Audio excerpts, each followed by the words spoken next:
Despite his announcement, President Biden won't be his party's nominee next year. Here's why. Hello, I'm Steve Forbes, and this is What's Ahead, where you get the insights you need to better navigate these turbulent times.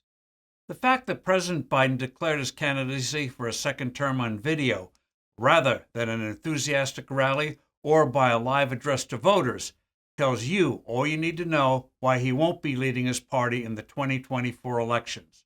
Sadly, he lacks the physical and mental strength to handle this most difficult and pressure-filled job for another term. It's not his age per se.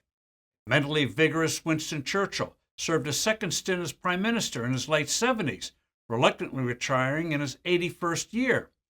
Britain's great four-time prime minister in the 1800s, William Gladstone, began his final term at the top at age 83. The furious energy of Premier Georges Clemenceau near the age of 80 saved France from defeat in World War I. Not long ago, the always fiery Mahathir Mohamad became Malaysia's prime minister a second time at age 92, with no one, especially his opponents, doubting that he was fiercely in charge. But Joe Biden's painful decline is ever more evident and concerning. His press secretary couldn't even bring herself to promise that he would complete a second term. Another factor arguing against Biden being his party's 2024 nominee is the question of what the president knew about his sons blatantly cashing in with the Chinese and others when he traveled overseas with then Vice President Biden. Numerous family members apparently got some of this money. Republican probers in the House of Representatives are gathering more damning information that may not spare the president himself. Finally, there's the condition of the economy.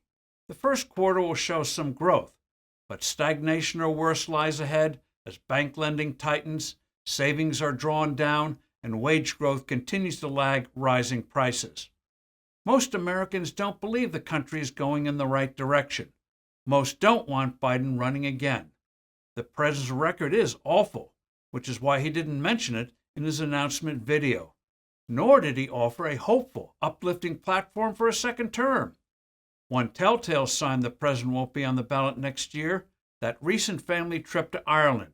There was something of a swan song feeling to it. If Biden was actually serious about a run next year, he wouldn't have brought along his son, Hunter. How and when Biden does drop his re-election pretensions is unknowable now. Who will be the actual Democratic Party nominee next year for president?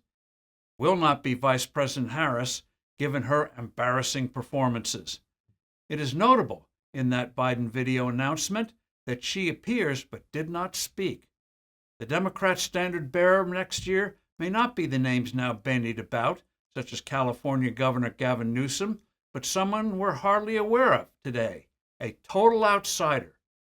In other words, a turbulent election year is coming. I'm Steve Forbes. Thanks for listening.